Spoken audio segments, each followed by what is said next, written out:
우리 하나님 말씀 같이 봅니다. 레위기 25장 24절부터 34절까지입니다. 오늘은 하나님께서 이 우리가 살아가는 토지, 그 다음에 이 집에 대한 팔고 사고 하는 문제에 대한 하나님의 말씀입니다. 24절부터 한 절씩 교독하겠습니다. 너희 기업의 온 땅에서 그 토지 무르기를 허락할지니 만일 너희 형제가 가난하여 그 기업 얼마를 팔았으면 그 근족이 와서 동족에 판 것을 물을 것이요 만일 그것을 물을 사람이 없고 자기가 부요하게 되어 물을 힘이 있거든 그 판 해를 계수하여 그 남은 값을 산 자에게 주고 그 기업으로 돌아갈 것이니라. 그러나 자기가 물을 힘이 없으면 그 판 것이 희년이 이르기까지 판자의 손에 있다가 희년에 미쳐 돌아올지니 그가 곧 그 기업으로 돌아갈 것이니라. 성벽 있는 성내의 가옥을 팔았으면 판지 만 1년 안에 물을 수 있나니 곧 그 기한 안에 물으려니와 주년 내에 무르지 못하면 그 성내 가옥은 산자의 소유로 확정되어 대대로 영영이 그에 속하고 희년이라도 돌려보내지 아니할 것이니라. 그러나 성벽이 뚫리지 아니한 촌락의 가옥은 나라의 전토 일례로 물러주기도 할 것이요 희년에 돌려보내기도 할 것이니라. 레위 족속의 성읍 곧 그 기업의 성읍의 가옥은 레위 사람이 언제든지 물을 수 있으나 레위 사람이 만일 물으지 아니하면 그 기업된 성읍의 판 가옥은 희년에 돌려보낼지니 대저 레위 사람의 성읍의 가옥은 이스라엘 자손 중에서 얻은 기업이 됨이니라. 34절 우리 같이 합독합니다. 그러나 그 성읍의 들에 사면 밭은 그의 영원한 기업이니 팔지 못할지니라. 아멘. 오늘은 이렇게 네 가지에 대해서 말씀합니다. 첫 번째 토지의 이스라엘 토지에 대해서, 두 번째 가옥에 대해서. 가옥도 두 종류의 가옥을 이 말씀을 하셔요. 하나는 성벽이 있는 성벽 안의 가옥, 쉽게 말하면 서울 사대문 안의 가옥이라든지, 그 다음에 또 우리나라 같은 경우에는 지역마다 성벽이 있잖아요. 남한산성도 있고 수원성도 있고 그 성 안에 있는 것. 왜냐하면 그 성 안에 있는 것은 적과의 싸움에서 마지막 보류잖아요. 그러니까 그 성 안에 있는 가옥과 그 다음에 성 바깥에 있는 그냥 일반 촌락에 있는 가옥, 그렇게 그것을 구분해서 하나님 말씀하시죠. 왜냐하면 그만큼 성벽 안에 있는 가옥은 중요하기 때문에 그렇게 말씀하시지 않는가 싶습니다. 그리고 그 다음에 네 번째로는 마지막으로 레위족 속의 위에는 이스라엘 11지파에 대한 가옥과 토지에 대해서 말씀하시고, 그 다음에는 레위인들, 하나님의 백성들 중에서도 하나님 앞에 서 있는 레위인과 제사장, 그들에 대한 가옥과 토지에 대해서 하나님이 말씀을 하고 계십니다. 첫 번째로는 이스라엘 백성들이 이 토지에 대해서 무르기를 허락했다.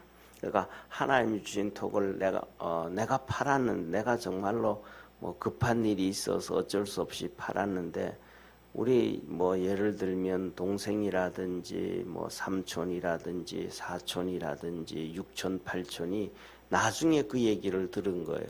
그랬더니 그러면 안 되지. 그거는 우리 너 재산만 되는 게 아니고 우리 집안의 모든 재산이 되어지니까 그러면 안 되지 하고 가족들이 친족들이 모여서 그거 다시 사자, 다시 회복하자 그랬을 때 1년 안에는 그거는 산 사람이 뭐라 그럴까 거부하지 못하고 다시 돌려줘야 된다. 1년 안에는 그렇게 얘기합니다. 그런데 두 번째로는 주위에 형제도 없고 가족도 없고 뭐 삼촌, 그다음에 뭐 사촌, 육촌도 별로 없고 있다 할지라도 나하고 그거 너무 관심 안 가질래 하고 그냥 포기해 버릴 경우에 포기를 한다든지, 그다음에 두 번째로는 본인도 1년 안에 팔았는데 1년 안에 다시 회복할 수 있는 그런 힘이 없다든지 하면 희년까지 기다려라. 1년의 유효기간.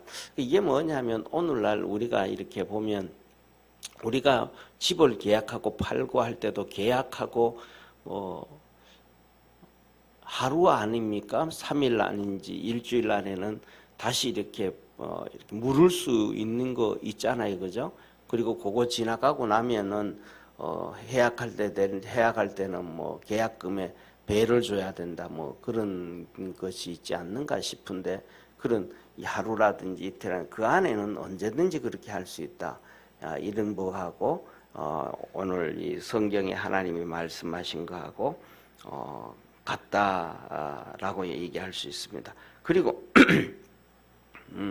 그리고 그다음에 몇 년이 지나서 한 뭐 5년이 지나고 10년이 지나가지고 내가 그것을 다시 사고 싶을 때 내가 열심히 해서 돈을 모았단 말이에요. 그랬을 때는 그 주인한테 가가지고 내가 이걸 팔았는데 내가 다시 사고 싶다라고 할 때는 그 산 사람이 팔아줘야 된다. 그런데 그것을 그냥 파는 게 아니고 50년이라 그랬잖아요. 희년에는 돌려줘야 되니까. 판지 한 10년이 지났다 그러면 남은 횟수 40년에 비춰가지고 그 값을 지불하고 그것을 살 수 있다. 그렇게 하나님 말씀합니다. 그리고 뭐 다시 회복할 힘이 없을 때는 그냥 희년까지는 무조건 기다려야 된다. 능력이 되면 언제든지 다시 살 수가 있지만 능력이 안 되면 기다려줘야 된다. 그러니까 하나님께서 이 주권에 대해서 원주의 이 땅은 하나님의 주권이니까, 하나님 위에서도 보면 그러잖아요. 23절, 어제 마지막 절을 봤던 23절에 보면 이렇게 말씀하셔요. 토지를 영영히 팔지 말 것은 토지는 다 내 것임이라. 너희는 나그네요 우고하는 자로서 나와 함께 있느니라. 하나님이 토지는 다 하나님의 것이라는 거예요. 그러니까 이것을 하나님께서 먼저 누구에게 줬으니까, 이것을 관리하라고 그 사람에게 줬으니까 그가 관리를 잘못해서 팔았을 때도 먼저 우선권을 하나님이 제일 먼저 준 자에게 우선권을 하나님이 주시는 거예요. 그러니까 산 사람이 우선이 아니고 하나님이 먼저 준 사람이 우선권을 갖게 되는 겁니다. 그런데 반면에 성벽 안에 있는 가옥은 좀 더 다릅니다. 성벽 안에 있는, 자 여기서 보면 위에는 토지를 얘기했고 두 번째는 가옥의 문제예요. 집의 문제. 집의 문제는 성벽 안에, 성벽 안은 좀 전에 말씀드렸던 것처럼 전쟁이 나고 할 때 이 성벽이 무너지고 성벽을 지면 완전히 전쟁에서 지는 것이고, 성벽을 지키면 그래도 이기는 거잖아요. 성벽을 지키면 이기는 거예요. 그래서 그 성벽 안에 있는 가옥은 1년 안에 물을 수 있다. 그런데 이 성벽 안의 가옥은 1년이 지난 다음에도 무르지 못하면 그 소유는 50년이 지나고 희년이 되면 돌려주는 게 아니고 완전히 이제 잃어버린다. 그러니까 성벽 안에 있는 가옥은 쉽게 말하면 성벽 안에 사는 사람은 그냥 일반 농사 짓고 일반 서민으로 사는 그거 아니고 정말 한 나라를 존립에 대해서, 국가에 대해서 좀 관심을 갖고 이런 책임을 갖고 사고 팔아야 된다. 그냥 개인 재산으로 사고 팔고의 문제가 아니고 한 나라의 존립에 관련돼서 좀 더 자기 개인적인 먹고 사는 문제를 떠나서 나라의 그러한 존립에 대해서 관심을 갖고 살아야 된다. 그거 한번 팔고 나면 끝난다라고 하나님이 가르쳐주고 말씀해 주십니다. 그래서 희년이 되어도 그것은 절대로 돌려받지 못한다. 그래서 성벽 안에서 파는 것들은 그 끝난다. 그렇게 얘기해. 아마 이것 때문에 이스라엘 백성들의 지금 이스라엘도 정책을 그렇게 서는 게 아닌가 싶어요. 이스라엘 정책 중에 하나가 뭐냐 하면 이렇게 성지순례 가보신 분들이 있지만 예를 들면 팔레스틴 땅이 있잖아요, 그죠? 이 팔레스틴 땅이 있고 이스라엘 땅 안에도 이 팔레스타인이 정말로 많이 살아요. 그런데 우리가 특징 중에 성지순례 가면 대표적으로 베들레헴을 가잖아요, 그죠? 베들레헴 가고 하면 이렇게 이스라엘 땅 안에서도 이렇게 팔레스타인 사람들이 사는 이 성벽을 만들어 버려요. 높이 거의 한 4m, 5m 정도 되게. 그래서 그 안에서 바깥으로 못 나오게 그 사람들을 막아버리는 거예요. 그래서 성벽을 정확하게는 제가 모르겠습니다. 80년대 초부터 세웠나 아마 그랬을 텐데 그거 세울 때에 국제적인 이런 여론도 있었고 이런저런 말도 많았는데 이스라엘 백성들이 그 정책을 해서 그렇게 해버려요. 그리고 그 다음에는 두 번째로는 그 성벽이 예를 들면 그 성벽을 이렇게 쌓으면 성벽 안은 그들이고 그러니까 성벽 안쪽은 팔레스틴 성벽이라고 할 수 있지만 성벽 바깥은 이스라엘 땅이 되어지는 거잖아요. 그죠? 성벽이 하나지만은 성벽 안은 그들의 땅이고 성벽 바깥은 이쪽의 땅이니까 성벽이라는 자체가 그냥 그런 울타리가 되어져 버리잖아요. 그러니까 이 뒤에는 이스라엘 백성들이 땅을 개간한다든지 그다음에 땅을 산다든지 하면 그냥 이스라엘 땅이 돼버리는 거예요. 그래서 전 세계에 사는 이스라엘 백성들이 정말로 많은 돈들을 국가에다가 그냥 기증을 하는 경우가 많아요. 그러면 그렇게 기증하는 그 돈을 가지고 이스라엘 백성들이 그걸 국민들의 그냥 이렇게 공무원들의 월급을 준다든지 뭐 한다든지 이렇게 사용이 되어지지 아니하고 그렇게 들어오는 돈은 무조건 이렇게 땅을 사는 걸로 되어지는 것 같아요. 팔레스타인 사람들의 땅을 사는 걸로.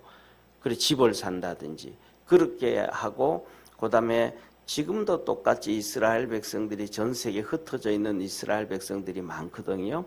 그들이 이스라엘 땅으로 돌아올 때 그들에게 지원해주는 그런 정책을 가지고 있지 않는가 싶습니다.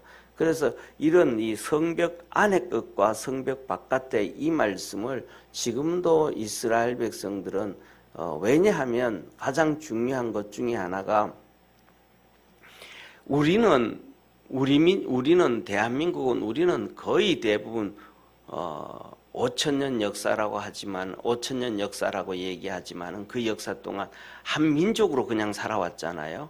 예를 들면 우리 민족이 있는데 그다음에 뭐 중국 사람들이 좀 들어와 가지고 있다가도 그냥 우리나라 사람으로 동화돼 버려 가지고 그냥 우리나라 사람이 되어지고 그냥 우리나라끼리만 살아가니까 문제가 괜찮은데 중요한 건 이스라엘 백성들은 가나안 땅을 들어갔을 때부터 엄청난 문제가 생긴 거예요. 이스라엘 백성들이 가나안 땅을 들어갈 때 장정 60만 명이라 그랬고 그다음에 어른, 아이, 여인들까지 다 합치면 한 200만 명이라고 하는데 그 200만 명이지만 그 땅에서 가나안 땅에서 수백 년, 수천 년을 지내오면서 살아왔던 가나안 족속의 7족속들을 다 합치면 이스라엘 백성들보다 수가 훨씬 더 많단 말이에요. 그러니까 그들은 가나안 땅에 들어갔을 때부터 가나안 땅에 살고 있는 다수와 이스라엘 백성들의 소수와 싸움이 계속되어지는 삶이에요. 그러니까 어느 한쪽에 동화가 되느냐 어느 한쪽에 동화가 되지 않느냐 이런 삶을 살아가게 되는 거거든요. 그러니까 하나님께서 계속 하신 말씀이 뭐냐면 너희들은 그들의 문화를 쫓지 말고 우상 숭배를 하지 말고 그들의 습관을 쫓아가지 말라고 하나님이 계속 말씀하는 거예요. 왜냐하면 예를 들면 이스라엘 백성들이 8대2로 많아버리면 동화가 안 되죠. 그냥 살아가면 이 사람들이 따라와서 동화돼 버리죠. 똑같이 우리나라 땅에도 뭐 수백만 명이 1천만 명이 지금은 한국에 이제 5천만 명이 되어지지만 우리나라 같은 경우에도 일제시대만 해도 남북한 전부 합쳐도 2천만밖에 안 됐단 말이에요. 그러니까 2천만인데 중국 사람들이 몇천 명 들어오고 몇만 명 들어와서 살다가도 그냥 동화돼 버리는 거예요. 왜? 한국 땅에는 유일하게, 다른 데는 차이나타운, 전 세계 어디든지 옛날부터 차이나타운을 만들어 놨는데 우리나라 같은 경우에는 차이나타운을 못 만들게 해버렸잖아요. 이승만 대통령 때하고 그다음 박정희 대통령 때부터요. 그러니까 차이나타운을 못 만들게 해버리니까 이들이 흩어져서 살아, 화교들도 흩어져서 살아버리는 거예요. 그러니까 우리나라에 그냥 자연스럽게 동화가 돼버린, 명수가 적으니까 우리나라가 그들이 자기 나름대로의 문화를 만들 수가 없는 거예요. 그러니까 우리나라에 동화되어 버린 거거든요. 그러니까 이스라엘 백성들도 가나안 땅에 사는 백성들보다 명수가 적으니까 자칫하면 그들에게 동화가 되어 버리는 거예요. 그러니까 이 동화를 시키지 못하도록 만들 수 있는 유일한 방법 중에 하나가 뭐냐 하면 성벽이 될 수 있거든요.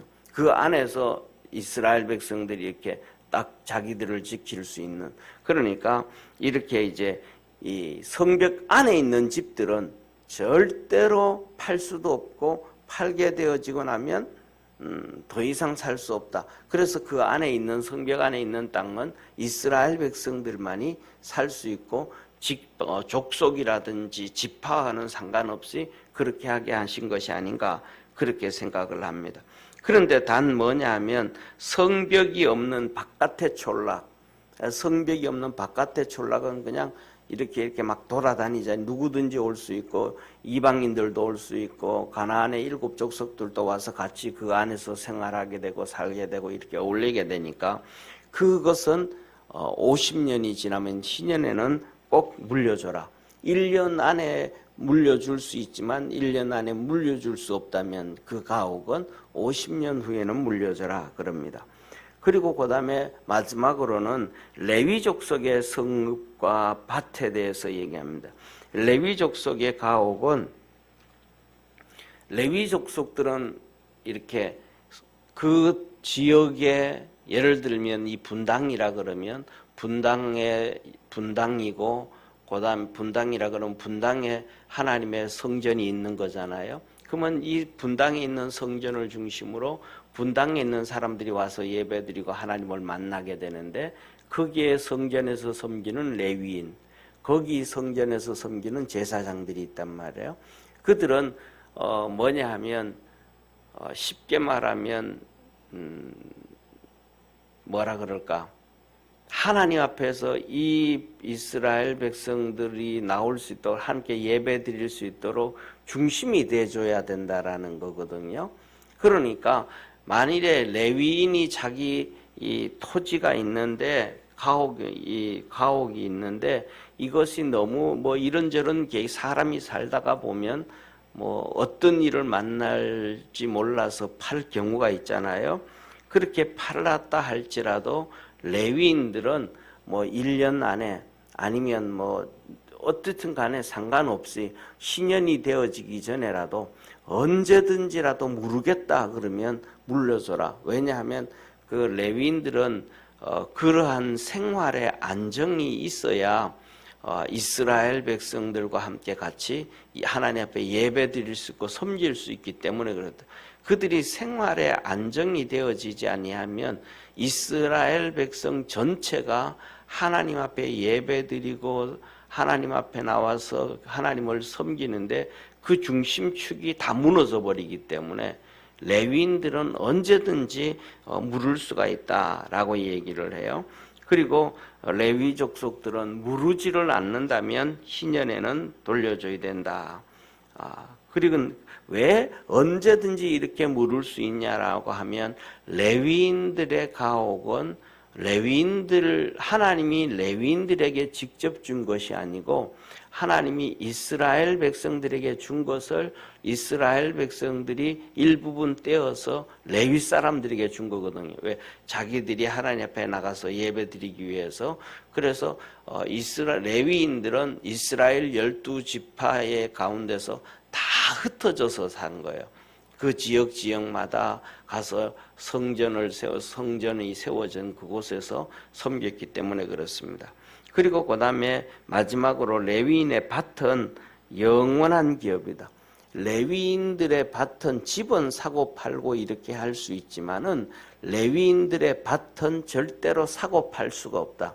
이거는 레위인들이 자기들이 팔고 사고 이거는 절대로 할 수 없다라고 얘기하는 거예요. 여기서 얘기하는 게 뭐냐 하면 레위인들의 이러한 식생활, 의식 생활이 안정이 되어져야 하나님 앞에서 이스라엘 백성들과 함께 예배드리고 하나님을 섬기고 이거 하는데 안정을 취할 수 있기 때문이다. 그런 의미가 있는 것입니다. 그래서 뭐냐 하면 중요한 것은 이러한 것들이 땅을 팔고 사고 다시 그것을 무르고 또 다시 또 사고 이런 것들이 그냥 개인으로 되어지고 되어지는 것이 되어져서는 이것들이 되어지지 아니하고 이것은 국가 정책적으로 법으로 제도화를 시켜놔야만이 국민들이 이렇게 따라가게 되어지는 거거든요. 그러니까 개인적으로 하면 나 안 할래 그래버리면 방법이 없거든요.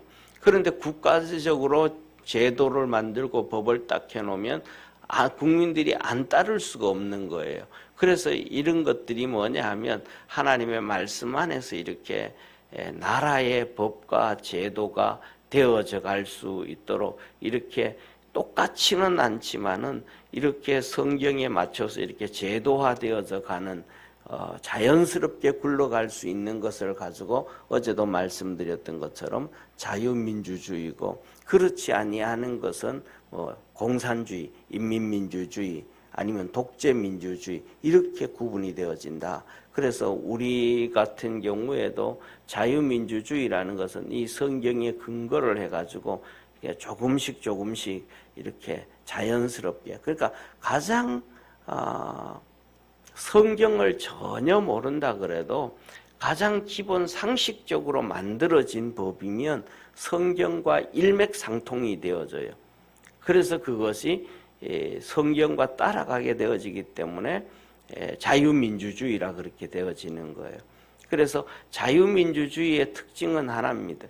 자유민주주의가 아닌 것과 자유민주주의의 특징은 하나인데 그게 뭐냐 하면 자유민주주의는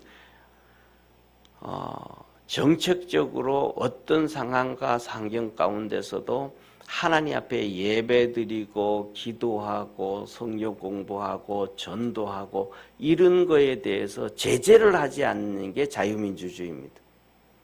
그런데 자유민주주의 아니고는 민주주의 하지만 교회에 예배드리는데 제약을 하고 찬송하고 예배하고 기도하고 전도하고 하나님을 찬양하는데 성가대하고 이런 이 종교활동, 신앙활동에 조금이라도 제약을 가하면 그 지도자는 이 자유민주주의를 추구하는 것이 아니고 인민민주주의, 공산주의 민주주의를 추구하든지 독재민주주의를 추구하든지 전체 민주주의를 추구하든지 그런 사람인 겁니다.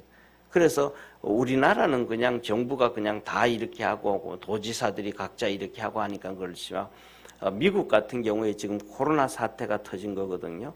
코로나 사태가 터진 대표적으로는 캘리포니아 같은 경우에는 거의 독재 민주주의라든지 사회 민주주의로 흘러가요. 똑같이 그냥 문 다 닫아버리고 교회 예배 못 드리게 하고 그냥 그렇게 해나가요.